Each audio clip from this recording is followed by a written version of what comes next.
اور ایک بہت کمپلیکیٹڈ چیز اس کے اندر سیلری اینڈ ویجز کا اسٹرکچر ہوتا ہے کہ آپ اگر کسی کو بھیج رہے ہیں کسی کنٹری میں یا کسی کنٹری میں کسی کو ہائر کر رہے ہیں تو اس کو آپ کیا سیلری دیں گے, کیا ویجز دیں گے. مثال کے طور پر مینیجنگ ڈائریکٹر پاکستان میں اس کی سیلری کیا ہوگی, مینیجنگ ڈائریکٹر جو یو کے میں ہے اس کی سیلری کیا ہوگی.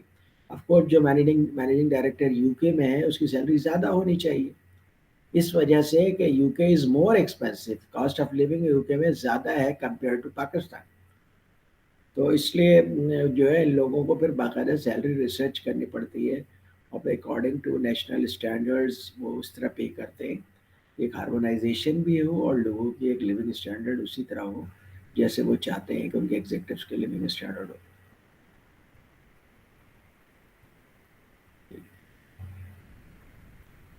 تو اب جو ہے وہ اب جو ہے مثال کے طور پہ جب میں جاتا تھا باہر تو باہر جا کر کے اب مجھے جو پرابلم آتی تھی کہ وہ آتی تھی کہ حلال فوڈ کی پرابلم آتی تھی. چائنا میں تو حلال فوڈ ابھی بھی نہیں سمجھتے, ٹھیک ہے. سنگاپور میں تو حلال فوڈ سمجھتے ہیں, بلکہ انہوں نے اب تو یہ کر دیا ہے کہ زیادہ تر میکڈونلڈز اور کے ایف سی میں حلال میٹ ہی ہوتا ہے, کیونکہ سنگاپور بہت زیادہ ملٹی کلچرل ہے اور سنگاپور میں سارے فیسٹیول سیلیبریٹ کیے جاتے ہیں. چائنیز فیسٹیولز بھی سیلیبریٹ کیا جاتا ہے, اسلامک فیسٹیول بھی سیلیبریٹ کیا جاتا ہے, انڈیا ہندو فیسٹیولز بھی سیلیبریٹ کیے جاتے ہیں. وہ بہت زیادہ ملٹی ایتھنک اور ملٹی کلچرل ہے. وہاں پہ لٹل انڈیا بھی ہے اور چائنا ٹاؤن بھی ہے, ٹھیک ہے, اور مصطفیٰ بھی ہے جہاں پہ بہت بڑا شاپنگ مال ہے. تو اس طرح سے وہاں پہ کلچرل بہت زیادہ ایک دوسرے کے ساتھ ریلیشنز بہت اچھے ہیں. تو جس نے مسجد میں جانا ہے وہ مسجد میں جا سکتا ہے, جس نے چرچ میں جانا ہے, جس نے سیناگوگ میں جانا ہے, اور جس نے مندر میں جانا ہے, تو سب کے لیے آپشنز ہیں. تو وہ ایک بہت ہی زیادہ ٹالرنٹ سوسائٹی ہے. تو وہاں پہ پھر دیکھیں بہت ساری کنٹریز ہیں جن میں بہت ساری چیزوں کے بارے میں نہیں پتا ہے. وہ حلال جو یہ سمجھتے ہیں کہ یہ لوگ سور نہیں کھاتے, ٹھیک ہے, باقی باتیں نہیں سمجھتے. تو اس کے بعد پھر چائنا میں جب میں گیا تھا, بیجنگ گیا تھا, تو مجھے بہت بڑی پرابلم ہوئی تھی کھانے پینے کی. تو بڑی مشکل سے پھر میں نے انڈین ریسٹورینٹ ڈھونڈا جہاں وہ جو بیسیکلی ویجیٹیرین ریسٹورینٹ, اور تو وہاں سے پھر ہمارا گزارا ہو جاتا تھا ویجیٹیرین ریسٹورینٹ میں. لیکن سنگاپور میں آپ کو حلال بہت آسانی سے مل جاتا ہے, لندن میں آپ کو آسانی سے حلال مل جاتا ہے, امریکہ میں ڈپینڈ کرتا ہے کہ ویئر یو آر. تو اس لیے دیکھیے ہم لوگوں کی کمپنی, جیسے میں ایس کے پاکستان کا مینیجنگ ڈائریکٹر تھا, تو چونکہ وہ ایک ملٹی نیشنل کمپنی تھی تو ان کو پتا تھا کہ ہمارے مسلمس بھی کام کرتے ہیں اور دوسرے کلچر کے بھی لوگ کام کرتے ہیں, اور ایسے بھی ہیں جو ویگن ویجیٹیرین ہیں. تو وہ کیا, ہمیں جس ہوٹل میں سویڈن جاتا تھا اسٹاک ہوم میں, تو ایسے ہوٹل میں ٹھہراتے تھے جس کے قریب ہی واکنگ ڈسٹینس پہ ایک ہوٹل تاج تھا جو ایک انڈین چلاتا تھا. He was a nice gentleman, اور اس کو پتا تھا کہ حلال کیا ہوتا ہے اور اس کے مطابق بنا کر دیتا تھا. تو وہ ان چیزوں کا خیال رکھتے ہیں, ٹھیک ہے. اسی طریقے سے جب بھی میں ان کنٹریز میں جاتا تھا تو وہ اپنے ظاہر سارے آئٹمس رکھتے تھے, لیکن ایک فش کا آئٹم اور ویجیٹیبل کا آئٹم ضرور رکھتے تھے تاکہ ہمارے جیسے مسلمانوں کا گزارا ہو جائے اور انڈین جو ویگن ہے یا ویجیٹیرین ہے ان کا بھی گزارا ہو جائے. اسی طریقے سے جب آپ ملٹی کلچرل انوائرمنٹ میں میٹنگ کر رہے ہیں, شام میں آپ کی نیٹ ورک پارٹی, اور نیٹ ورکنگ کہتے ہیں اس میں, نیٹ ورکنگ ڈنر, کیونکہ آپ سب سے انٹریکشن کرتے ہیں, آئیڈیاز لیتے ہیں, بہت فروٹفل ہوتا ہے. تو وہ تقریباً 4 آورس کا چلتا ہے. 4 آورس کا چلتا ہے. اس دوران وہ شراب پیتے ہیں. گورے تو شراب پینے میں احتیاط کرتے ہیں, اتنا زیادہ نہیں پیتے ہیں, ان کو اپنی لمٹ کا پتہ ہوتا ہے, لمٹ کراس نہیں کرتے. اور کیونکہ ایک آدمی کو پتہ ہوتا ہے کہ میں اتنی شراب پیوں گا تو کنٹرول میں رہوں گا, اس کے بعد پیوں گا تو آؤٹ آف کنٹرول ہو جائے. لیکن بہت سارے دوسرے کلچر کے لوگ, ان کو فری کی شراب ملتی ہے تو وہ پیتے ہی چلے جاتے ہیں. تو پھر اس کے بعد تو یہ بیسیکلی جو پارٹی کی جاتی ہے وہ آفس کی طرف سے ہوتی ہے. Office pays for it, organisation pays for it. Organisation کو اس سے گین کیا ہوتا ہے کہ لوگ ایک دوسرے کے آئیڈیاز کو سمجھتے ہیں, ایک دوسرے کے قریب آتے ہیں. تو اب 4 گھنٹے کی اس پارٹی میں جب لوگ بیئر پی رہے ہیں یا وائن پی رہے ہیں, تو میں کیا کرتا تھا, ڈائٹ پیپسی پیتا رہتا تھا, ٹھیک ہے, وہ بھی کتنا پیتا پھر. تو لیکن یہ کہ ظاہر ہے کہ جب آپ ملٹی کلچرل انوائرمنٹ میں ہیں تو آپ کو یہ سب چیزیں سمجھنی بھی ہیں اور دیکھنی بھی ہیں. ٹھیک. میں ایک دفعہ لندن میں ایک مندر میں بھی گیا, ٹھیک ہے, اور میں نے دیکھا کہ وہاں پہ کیا ہو رہا ہے, کس طرح کا ہو رہا ہے.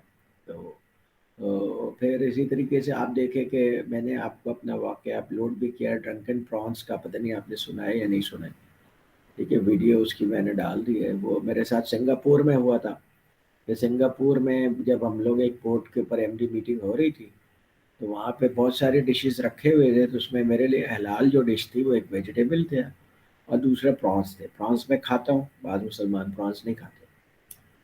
تو پرانس بڑے بڑے بڑے پرانس تھے، جمبو پرانس تھے، تو میں نے 3 4 پرانس کھا لیا، میرا پیٹ اچھی طریقے سے بھر گیا. اگلے دن مجھے سنگاپور کا مینیجنگ ڈائریکٹر کہہ رہا تھا تم کیا کھا رہے تھے؟ میں نے کہا میں پرانس کھا رہا تھا.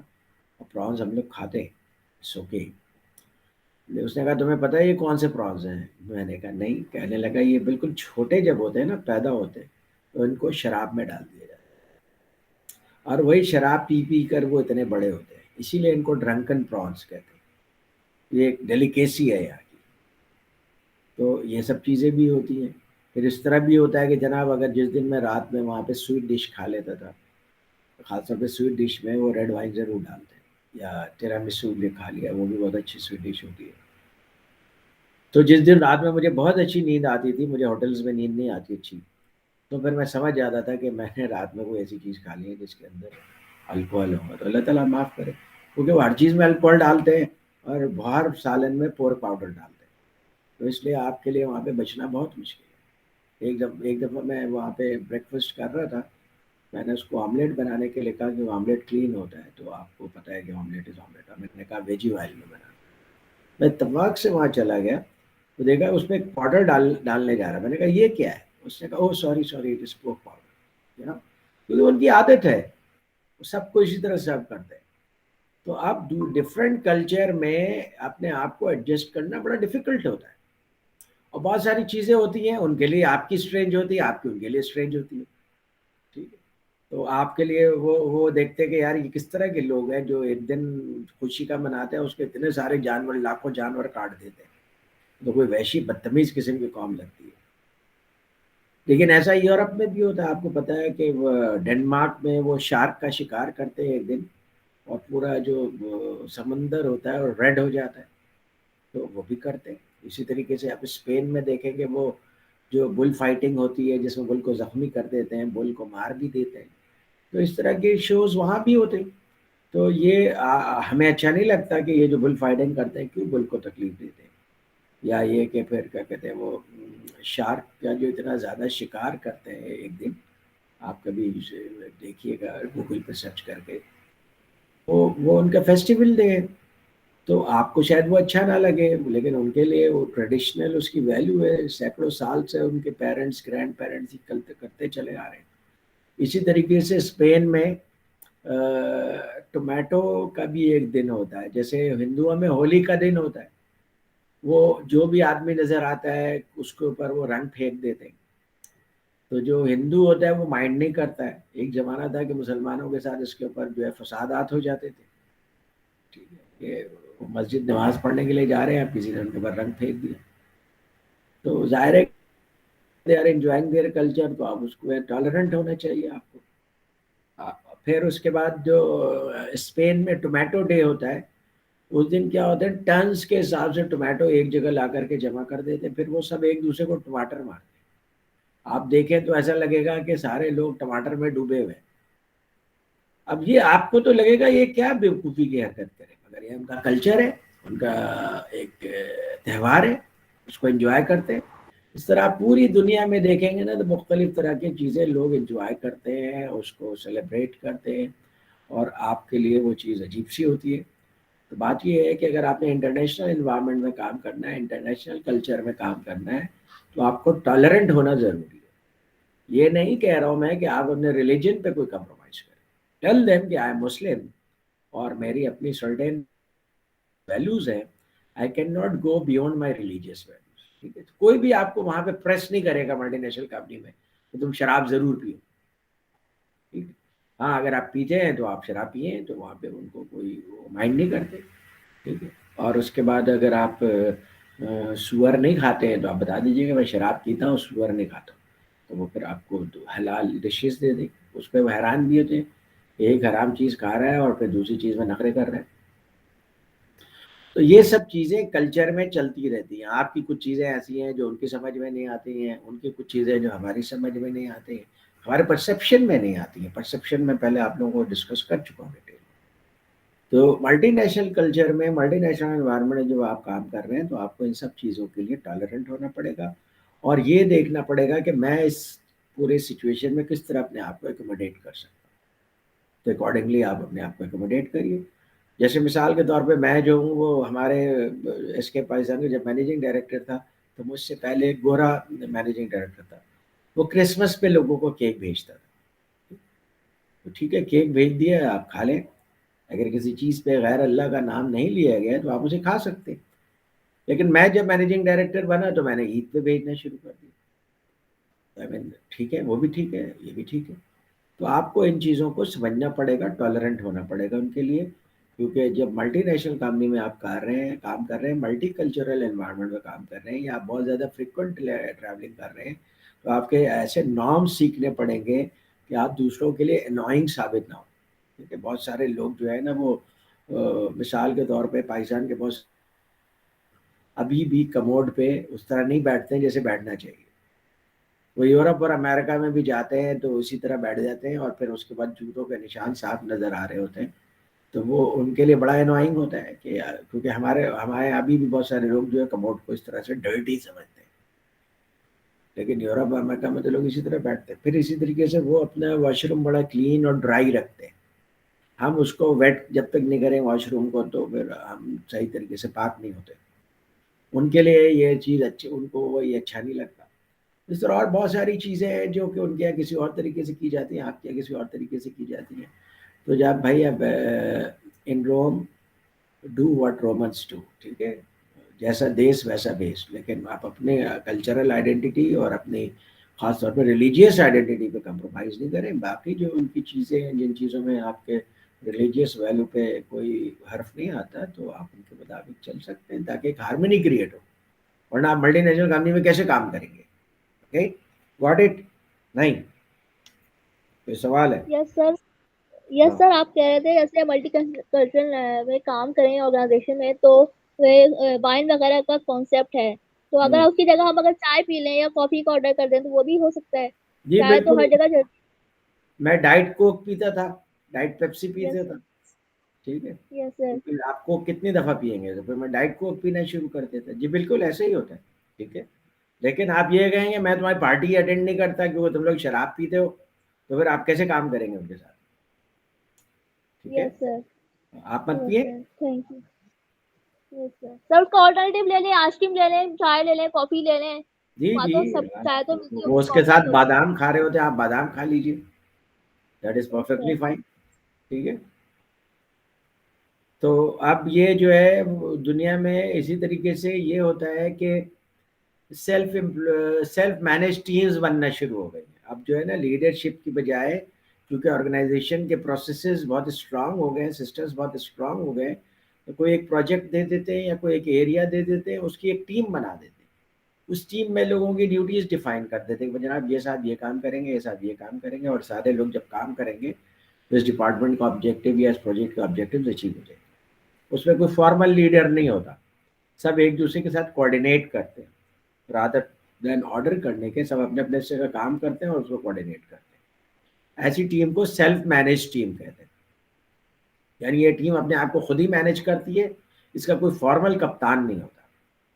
جیسے آپ نے دیکھا ہوگا کہ یہ جو ڈبلز کھیلتے ہیں اس میں, ٹیبل ٹینس میں یا بیڈمنٹن میں یا دوسرے گیمز ہیں, تو بیسیکلی دو کھلاڑی ہوتے ہیں جو ایک سائڈ پہ ہوتے ہیں, دو کھلاڑی دوسرے سائڈ پہ ہوتے ہیں, لیکن ان دونوں کھلاڑیوں میں کوئی کپتان نہیں ہوتا. یہ سیلف مینج ٹیم ہوتی ہے. ان کو پتہ ہے کہ کب میں نے شاٹ کھیلنا ہے, تو دوسرے کو بھی پتہ ہے کب میں نے شاٹ کھیلنا ہے. تو دونوں اپنی ایکسپرٹیز یوز کر رہے ہوتے ہیں, اس لیے کسی کو اس میں کپتان ہونے کی خاص ضرورت نہیں ہے. ہاں, وہ میچ سے پہلے یا میچ کے درمیان اگر تھوڑا سا بریف پاز آتا ہے تو ایک دوسرے سے ڈسکس کر سکتے ہیں کہ بھائی ہم اس کو کس طرح سے مینج کر رہے ہیں, کیا کریں. کوئی کسی کو باس نہیں ہوتا.